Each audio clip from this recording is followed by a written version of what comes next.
It's the end of the day with Ray. Hello, my friends. Today's episode is dedicated to the people over at Power MPS.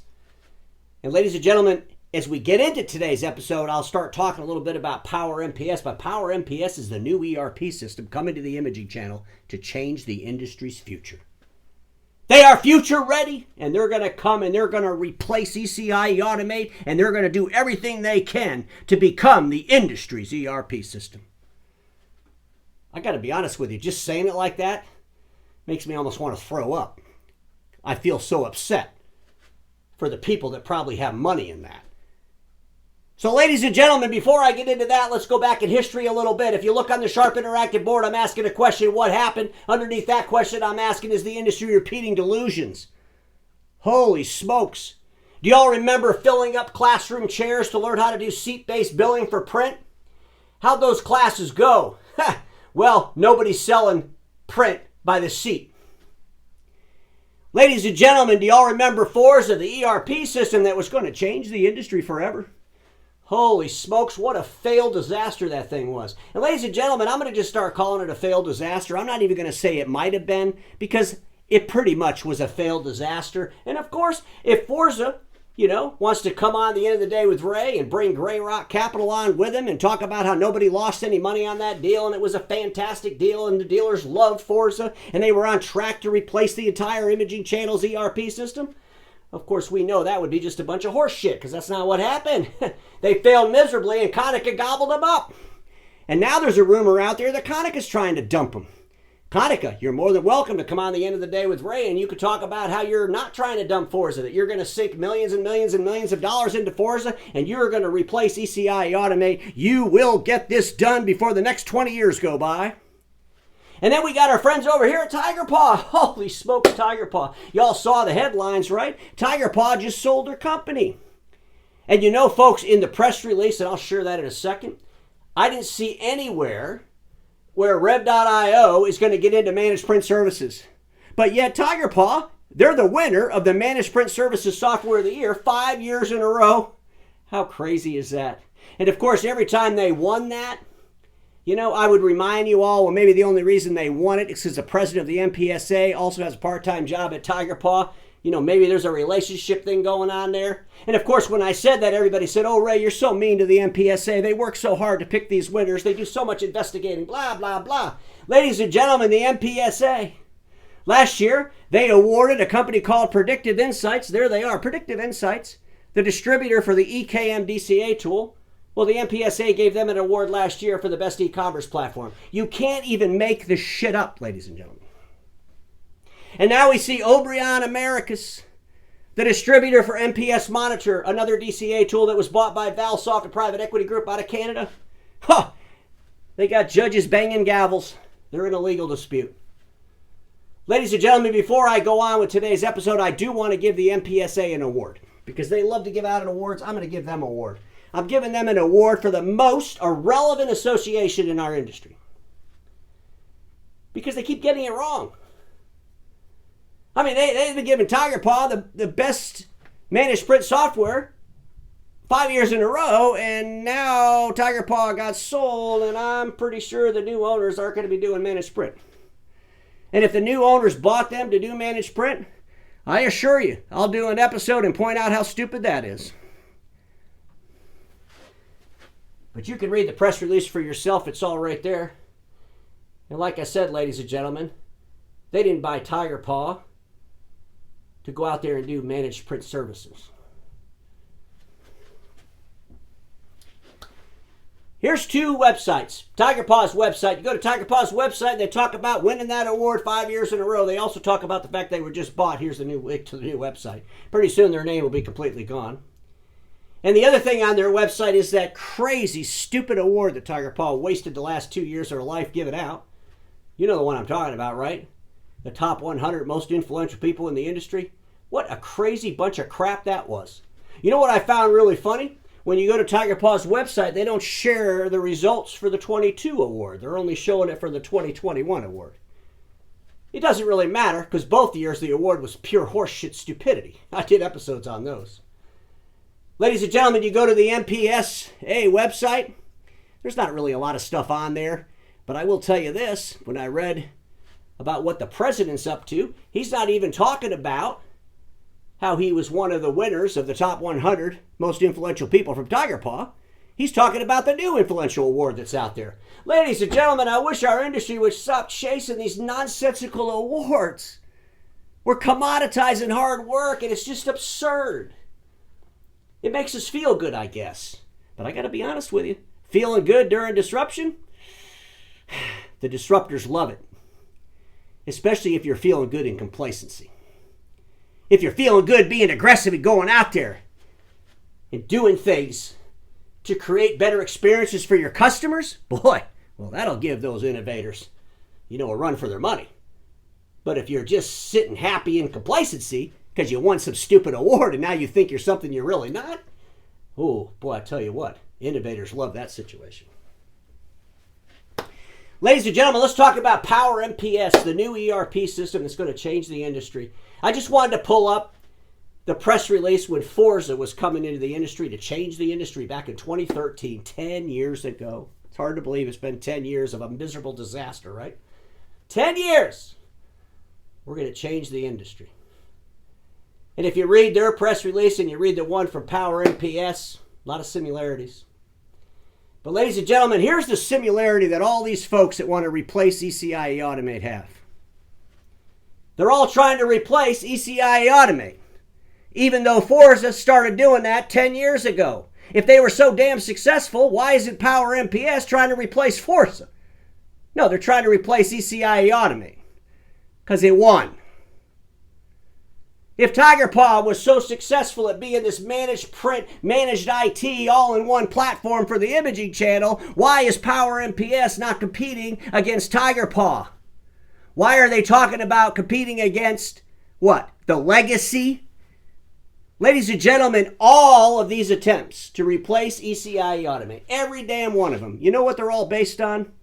Emotional nonsense. I don't believe any of them are based on an actual, logical business case. And when you're out in the marketplace and you're trying to be innovative based on emotional nonsense, guess what? The lack of a business case defeats you. Everybody that's thinking about going on any new ERP system, whether it's Power MPS, or maybe someone that just woke up from underneath a rock that thinks they're going to go on FORZA. Before you do that, how much money will investors lose before bailing out, ladies and gentlemen? There is literally a rumor right now that Konicka's trying to dump FORZA. It'd be nice if Konicka would verify that rumor. I've asked him that before. But think about this. Power MPS, you go to their website, they're showing 5 people that work there. Maybe they got, hundreds of people in the back room somewhere that nobody knows about. But we really believe that 5 people in an upstart company is going to replace the largest ERP system in our industry? And if that's the case, if we really believe that, we better start asking the question, how much money will investors lose before bailing out? And when they bail out, how does that affect you? Ladies and gentlemen, if you go on Power MPS's website and you look around, you'll find out that they're backed. The ERP system is a company called Acumatica. Okay, so Acumatica, that's the ERP system. So you got Power MPS and those 5 people, I guess. You got Acumatica, this big ERP company. And who else is involved in this? Do dealers know every single business that's touching this Power MPS is going to go into the marketplace and change the industry forever? Do we know all the details? Do we know what the contract is between Power MPS and Acumatica? I mean, are they just going to let them linger around with this? Are they going to get to a point and say, look, we tried to work with you with that print channel. It ain't working out. We're bailing. So then what happens to the 3 or 4 dealers that got on the ERP system? Ladies and gentlemen, I'm going to ask you a question. Are we witnessing a consortium of actors coming together to create something based on a delusion? I believe absolutely. Oh, by the way, when I say consortium of actors, I'm not talking about the consortium that's out there in the desert, because I couldn't even imagine that anybody that had anything to do with the FORZA thing or another attempt at an ERP system would ever be trying it again, especially after the last one failed so miserably. I couldn't even imagine. I mean, that's just crazy to even think that, right? When this attempt fails, who will bail out a system built around multiple companies? Konica Minolta gobbled up FORZA, mainly because they wanted the SAP B1 licensing. I've talked about that before. Who's going to bail out this one if it doesn't make it? If it doesn't sell enough? Who's going to bail them out? I think it's a valid question. And I think before any dealer goes on any new platform, you've learned enough through history to be so educated that you could ask these new players a whole lot more questions than you might have asked 10 years ago. This is why our industries, associations, need to be more critical. If they were more critical and they actually helped the dealers navigate through these innovative processes that are going to change the world, maybe the dealers wouldn't be getting involved with a bunch of nonsense most of the time.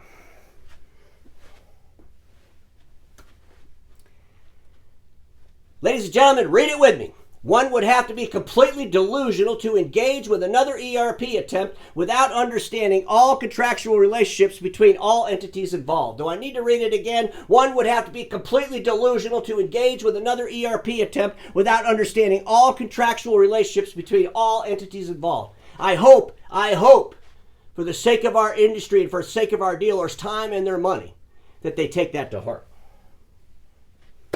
I've got some questions as we wrap this up. First question is for Konica.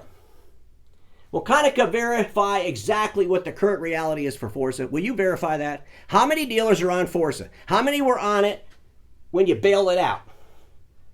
And how many are on it now? More importantly, will Konica admit or deny that they are trying to dump FORZA? Because if they're trying to dump FORZA, that should wake up all the people that are trying to reinvent FORZA. Here's the question that I think everybody needs to really take heart to, especially those folks that are excited about coming into the imaging channel and they're going to be the new ERP place, right? Listen to this question. If SAP, MWA backed by Grey Rock Capital, and Konica Minolta couldn't make FORZA work, how is Power MPS going to? What are you going to do different? I think it's a valid question. What are you going to do different than Tigerpaw running around for 5 years? They were going to replace ECI Automate.